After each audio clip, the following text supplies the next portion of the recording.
우리는 이미 예정되었음을 앞에서 살펴봤습니다. 하나님 우리를 하나님의 아들로 또 하나님께 영광을 돌리기 위해서 여러 가지 이유와 목적을 가지고 예정되었음을 쭉 살펴봤습니다.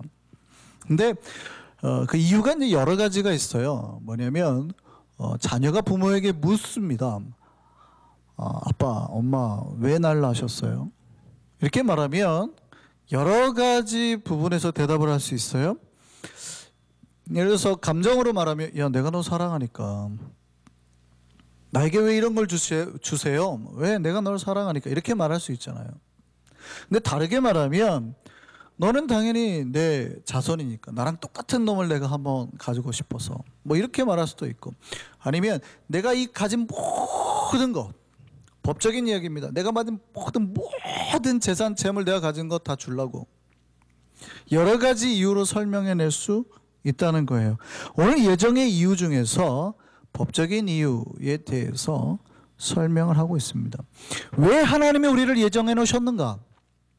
도대체 하나님 왜 우리를 천지가 만들기 전부터 여러분을 이렇게 태어나고 하나님의 자녀로 만들 거를 예정을 해 놓으셨는가?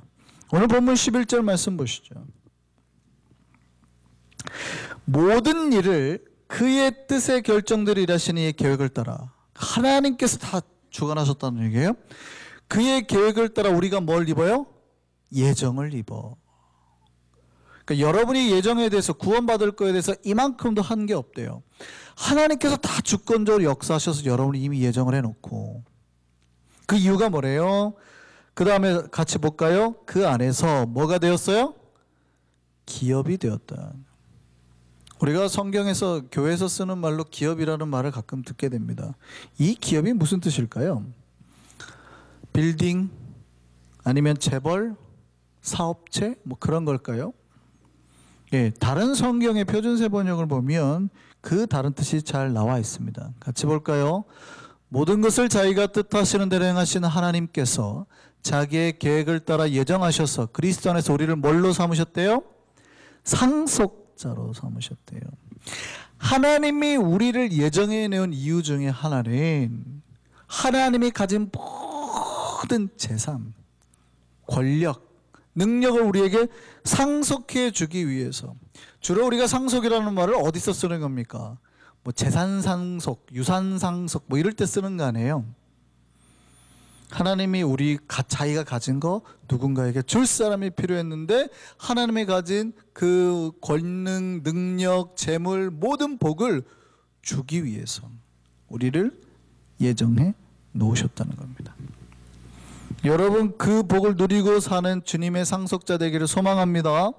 이미 되었음을 믿으시기 바랍니다. 왜 우리가 그럼 유산 상속을 받을까요? 우리가 하나님의 그 재산과 능력과 복을 받게 됐다, 이미 법적으로 받게 됐다, 이렇게 말하면 우리는 사실은 잘 못 믿습니다. 왜냐하면 항상 나를 보거든요. 아휴, 내가 무슨 선한 게 있다고. 내가 사실 어제도 또 죄졌는데, 내가 말씀대로도 못 살고 기도도 못하고 그랬는데 내가 뭔 복을 받겠나, 이런 생각하거든요. 항상. 왜냐하면 우리는 항상 나를 봅니다. 현재 내 모습을 보고 계속 실망하거든요.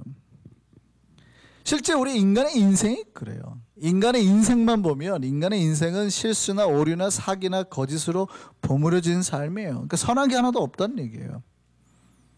그런데 기억하시기 바랍니다. 하나님이 그런 우리를 택하셨어요. 이게 은혜예요. 성경은 군데군데에서 이 은혜에 대해서 설명하고 있습니다. 그러니까 우리의 능력이 아닌 하나님의 은혜로 택함 받았고 우리는 복 받도록 법적으로 이미 사인이 되어 있다는 걸 설명해 주는 거예요. 구약에 보면 야곱이라는 사람이 나옵니다. 야곱은 이삭의 둘째 아들이죠. 그러니까 둘째 아들이라는 얘기는 장자가 아니라는 얘기예요. 복은 다 누가 받냐면 장자가 큰아들이 받는 거거든요. 근데 이 큰아들의 복을 누가 받았습니까? 둘째 아들이 받아버렸어요. 큰아들한테 돌아갈 복이 없었어요. 그러면 야곱이 복받을 만한 행동을 했어요? 아니요. 이 사람은 평생 사기만 치다가 인생 보낸 사람입니다. 형 속이고 아버지 속이고 외삼촌 속이고 사기만 치다 산 사람이거든요. 이 사람의 별명이 사기꾼이래. 이름이 사기꾼이라니까요. 그런데 이 사람이 왜 복을 받았냐면 이 사람의 행위가 아니라 태어나기 전부터 복을 받도록 예정이 되어 있었다는 얘기예요. 말씀 볼까요? 창세기 말씀입니다. 이삭이 그의 아내가 임신하지 못하므로 그를 위하여 여호와께 간구하매 여호와께서 그의 간구를 들으셨으므로 그의 아내 리브가가 임신하였더니 그의 아들이 그의 태 속에서 서로 싸우는지라. 쌍둥이였어요. 그가 이르되 이럴 경우에 내가 어찌할꼬 하고 여호와께 묻자온대 기도를 합니다. 하나님께서 뭐라고 하셨냐면 두 국민이 네 태중에 있구나. 두 민중이 네 복중에서 나누이리라. 그런데 이 족속이 저 족속보다 강하겠고 큰 자가 어린 자를 섬기리라. 쌍둥이인데 큰 사람이 권력을 갖고 복을 받아야 되는데 오히려 큰 자가 작은 자를 섬기게 될 걸 하나님이 미리 태어나기도 전에 작정을 해놓으셨다고, 예정을 해놓으셨다고요. 야곱은 태어날 때부터 사기를 쳤습니다. 태어날 때부터 사기를 쳤어요. 태어났는데 형 뒷발꿈치를 잡았다. 그래서 야곱이라 하셨어요. 야곱의 뜻이 뒷발꿈치를 잡았다. 그 다른 뜻으로는 약간 사기를 쳤다 이런 뜻이에요. 그러니까 누군가를 넘어뜨릴 때 공정하게 넘어뜨린 게 아니라 발뒤꿈치를 탁 걸고 이렇게 넘어뜨렸다라는 의미로 사기쳤다라는 뉘앙스예요. 그러니까 이 사람은 태어날 때부터 사기꾼, 평생을 사기치면서 살았어요. 그죠? 아버지, 형, 외삼촌 사기치면서 살았다고요. 그런데 복 받았다는 얘기입니다. 그런데 복 받았어요. 왜요? 그가 이미 복 받도록 예정이 되어 있었다는 얘기입니다. 우리가 왜 복을 받게 돼 있을까요? 왜 우리가 복을 받을까요? 사실은 우리 인간의 인생은 야곱 같은 사람들이에요. 태어날 때부터 죄인으로 태어났거든요. 그런데 우리는 이미 복을 받도록 예정이 되어 있기 때문에 복 받으심을 믿으시기 바랍니다. 물론 이 얘기를 들으면 그럼 내가 앞으로 계속 사기를 쳐도 하나님 나를 복을 주시겠구나 라고 생각할지 모르는데 그게 제가 항상 말씀드리는 은혜주의라 그랬잖아요. 설교를 한쪽만 듣고 오해한 거.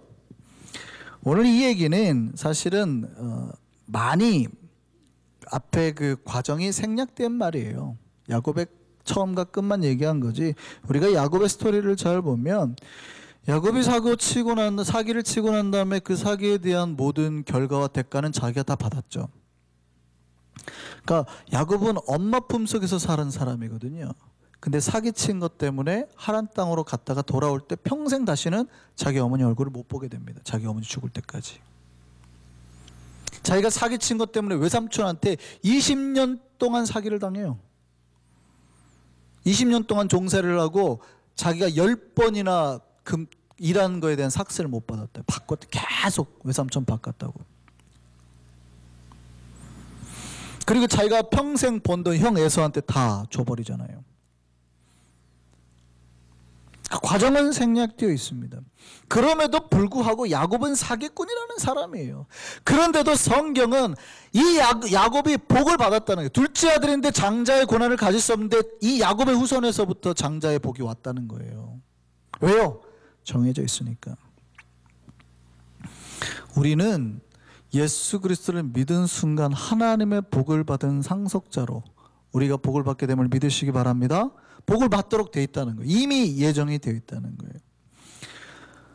우리가 복의 근원을 아브라함이라고 그럽니다. 제가 몇 번 설명을 드렸지만 다시 한번 말씀드리면 하나님이 아브라함에게 복의 약속을 했잖아요.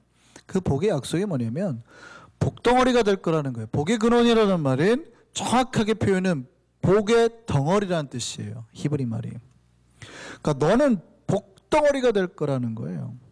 어디 가서든지 네가 복덩어리가 될 거다. 복의 중심이 될 거다. 그 얘기입니다. 그런데 아브라함에게 주셨던 게 아니라 아브라함의 모든 자손이 하나님이 복덩어리가 되겠다는 이 복의 약속이 따라간다는 거예요.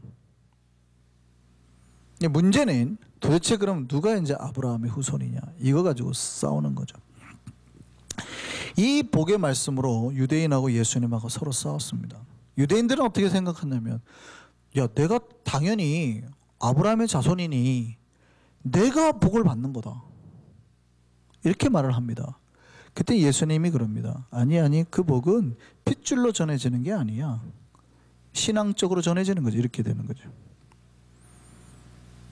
제가 옛날에 설명드렸잖아요. 한국 사람들이 태권도를 가문을 쭉 내려오는데 누가 도대체 태권도 이 가문의 그 맥을 이어야 되겠는가? 우리가 생각하기에는 내가 한국 사람이니까 태권도 가문이 돼야지. 근데 나는 태권도를 1품밖에 안 됐어요. 근데 미국 사람이 태권도 7단짜리가 와요. 평생 여기서 배웠어요. 누가 도대체 후계자가 돼야 될까요? 그 얘기예요, 그 얘기. 유대인들은 실력이 없어도 내가 핏줄이니 내가 되겠다라고 주장을 하는 거고, 아니 더 7단짜리가 있으니 이 사람이 당연히 실력으로 돼야 되는 게 맞다라고. 누구를 세워야 될까요? 유대인하고 예수님하고 그 싸움하는 거예요, 그 싸움. 근데 예수님이 누구 편 들었어요? 아니 핏줄로 되는 게 아니야. 이거는 영적인 문제니까, 믿음의 문제니까 믿음으로 되는 거야. 마태복음 3장 말씀 보겠습니다. 자, 속으로 예수님이 그들에게 하는 말이에요. 유대인들에게 속으로 아브라함이 우리 조상이라고 생각하지 말라. 내가 너에게 이르노니 하나님이 능히 이 돌들로도 아브라함의 자손이 되게 하시리라. 니네가 아브라함의 자손 같아? 정신 차려. 이 돌들로도 하나님은 아브라함 자손 만들 수 있어. 니네가 구원 못 받을 거라고 생각하는 이방인을 통해서도 충분히 아브라함의 자손 만들 수 있다, 이 얘기예요. 그랬더니 바울이 뭐라고 그래요? 나중에 바울이 그렇게 말합니다. 육체적 아브라함의 핏줄이 복의 자손이 아니라 믿음으로 말미암는 자들이 진정한 아브라함의 자손이다, 이렇게 말합니다. 갈라디아서 말씀 보시죠. 그런즉 믿음으로 말미암은 자들은 아브라함의 자손인 줄 알지어다. 할렐루야. 하나님이 아브라함에게 주겠다는 복의 약속이 누구에게 전해졌대요? 믿음으로. 여러분 가끔 그래요. 유대인들, 이스라엘 백성들이 하나님 앞에서 뭐 말씀이나 이런 걸 잘해서 복을 받았다 생각하잖아요. 아니에요. 그 사람들이 부자가 된 이유는 돈에 민감하니까, 계산이 워낙 빠르니까. 그들이 약속의 자손이 아니에요. 약속의 자손은 예수 그리스도를 믿는 우리에게 전해지는 겁니다. 믿으십니까? 그들이 아브라함의 후손이 아니에요. 그러니까 핏줄적으로는 아브라함의 후손일지 모르지만 복으로서는 절대 아브라함의 후손이 아니라 예수 그리스도를 믿는 우리가 바로 아브라함의 후손이고, 하나님의 약속에서 복덩어리가 되는 약속은 우리를 통해서 이 땅에 이루어지는 겁니다.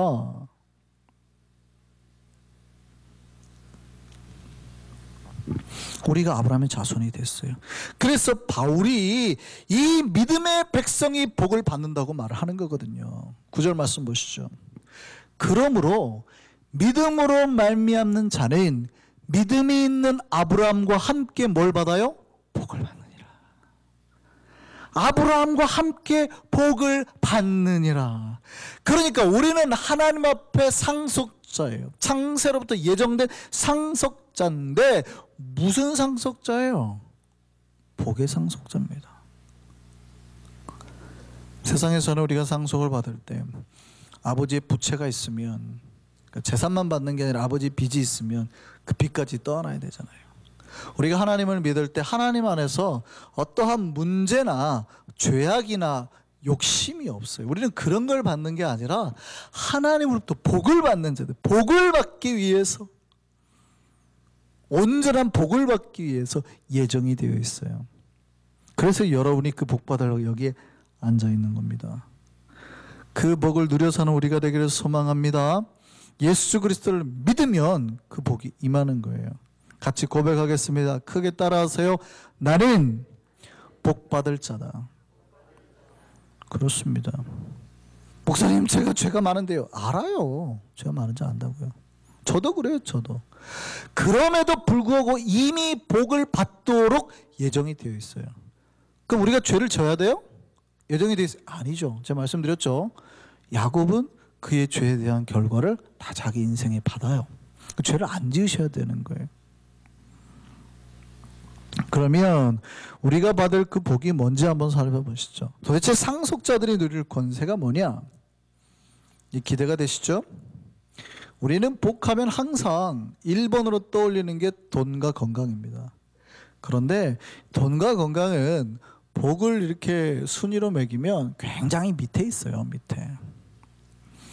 돈과 건강이 복이 다가 아니라는 거죠.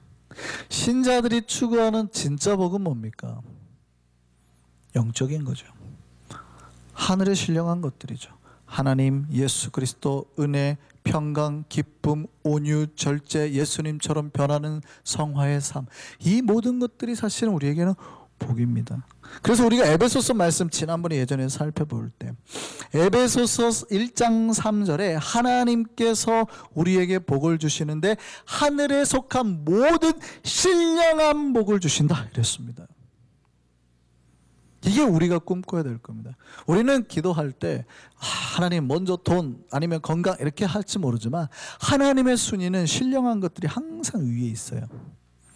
여러분들이 먼저 은혜 받고 영혼이 변하고 삶이 변하고 얼굴이 펴지고 삶의 기쁨이 있고, 그러니 나에게 조금 어려운 환경이 와도 내 마음은 평안하거든요. 넉넉히 이겨내고 웃음을 짓게 되는 거예요. 내가 비록 육체적 고통이 와도 내가 그걸 이겨낼 수 있어요. 왜냐하면 나는 이 육체적 고통보다 더 큰 은혜가 있으니까. 우리 안에 하늘의 신령한 복이 넘치는 인생 되기를 소망합니다. 예, 기도와 능력과 변화의 능력으로 이 하늘의 신령한 복들이 나를 변하고 세상을 다른 일을 변하게 하는 거예요. 두 번째요, 상속자들이 우리가 하나님 예수 그리스도를 믿고 상속자가 된 순간부터 안전과 평안의 보장을 받습니다. 마치 중세 기사들이 왕자를 보호하고 보디가드들이 유명인을 지키듯이 보호해요. 보호함을 받아요. 우리 히브리서 1장 14절 말씀 같이 한번 볼까요? 모든 천사들은 섬기는 영으로서 구원받을 상속자들을 위하여 섬기라고 보내심이 아니냐. 우리가 하나님의 상속자가 된 순간 하나님의 누구를 보내신대요? 천사들을 보내서 그들을 보호하고 지키신다는 거예요. 여러분이 대통령이 당선이 되면 가장 먼저 이루어지는 게 뭔지 아세요? 대통령의 고난이 주어지는 게 아니에요. 그러니까 대통령으로 취임이 되는 순간부터 고난이 넘어가는 거지, 사실은 대통령으로 당선됐으면 아직 대통령이 아니잖아요. 현직 대통령이 있잖아요. 그러니까 이 사람은 대통령은 아니에요. 당선만 됐을 뿐이지 취임을 해야 모든 고난이 넘어가잖아요. 그런데 이 사람이 대통령으로 당선되는 그 순간부터 딱 발동하는 게 있어요. 보디가드들이 딱 대기했다가 대통령으로 되는 그 사람을 그때부터 딱 결정이 나는 순간부터 지키기 시작합니다. 여러분, 우리가 하나님 앞에서 우리가 상속자로 되는 순간, 믿음으로 고백으로 하나님의 상속자가 된 순간부터 비록 우리가 다른 은혜는 못 받을지 몰라요. 다른 것들은 하나님의 달라는 거 못 받을지 모르지만 그때부터 하나님이 천사를 보내셔서 여러분을 지키시는 거예요. 하나님이 우리를 보호하시고 안위하시고 살피신다고요. 물론 이 천사에 대한 얘기를 개신교들은 별로 좋아하지는 않습니다. 그죠? 근데 이런 얘기를 하면 우리 성도들은 굉장히 안심을 해요. 하나님 나를 천사를 보내서 지키게 하시는구나. 근데 원래 개신교에서는 천사들을 별로 좋아하지 않는 이유가, 원래 성경에서 뭐라고 그러냐면 성령이 너희 안에, 예수가 너희와 함께, 피조물을 보내는 게 아니라 그 창조주께서 우리와 함께 하신다는 거거든요. 그래서 천사는 있든 없든 상관없잖아요. 대신에 그 창조주가 천사를 보내서 지키게 하실 뿐이지만 그분께서 직접 우리와 함께 하시니까 저런 구절들이 성경에 있어도 별로 개신교는 중요하게 생각하지 않습니다. 그런데도 천사가 지킨다고 하는 게 조금 더 안심이 되죠. 하나님이 지키신다고 하면 너무 먼 것 같은데 중간쯤 있는 천사가 지킨다고 하니까 좀 안심이 되죠. 그래서 캐톨릭에서 자꾸 마리아에게 기도를 하는 거예요. 예수님한테 직접 하면 되는데 너무 먼 것 같으니까 예수님의 어머님한테 부탁하면 더 잘 들어줄 것 같으니까 자꾸 그렇게 하는 거거든요.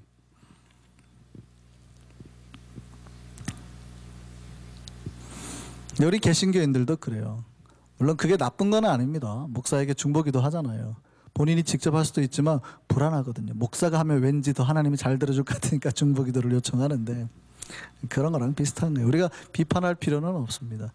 근데 더 중요한 거는 물론 성경에 저런 구절들이 있어요. 있지만 하나님께서 직접 우리를 지켜주신다는 거예요. 그분의 이름이 예수 그리스도, 그 이름이 임마누엘이거든요. 하나님이 우리와 함께 계시는. 왜 함께 계시는 거예요? 왜? 뭐 우리 거 뭐 뺏어 먹으려고? 빌부터 살려고? 아니죠. 그때부터 우리를 지켜주시고 보호하시고 우리에게 복 주시려고. 이게 먼저 우리에게 주어진 가장 큰 두 가지 복입니다. 그 다음에 이제 세 번째 복이 뭐냐면 이 땅에 필요한 만나의 복들. 광야에서 우리가 먹을 게 없을 때 하나님 매일 내려주신 만나의 복, 메추라기의 복. 주기도문을 보면 우리에게 하늘에 대한 기도 세 가지 하고 난 다음에 이 땅의 기도 첫 번째는 뭐예요? 우리에게 양식 달라는 거 아니에요. 그러니까 우리에게 필요한 복들로 채워주시는 하나님의 복. 우리가 지난번에 살펴봤듯이 이 땅에서 100배의 복도 누리게 하신다고요. 그 복도 상속자들에게 주어짐을 믿으시기 바랍니다.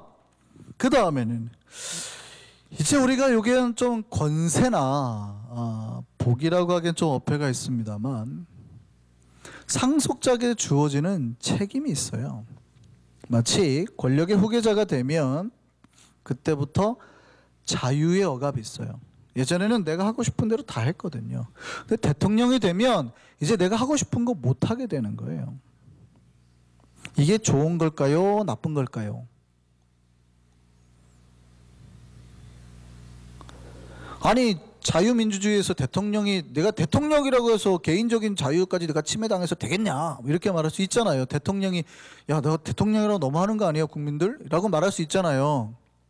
그렇게 말하면 대통령으로서 자격이 있어요 없어요?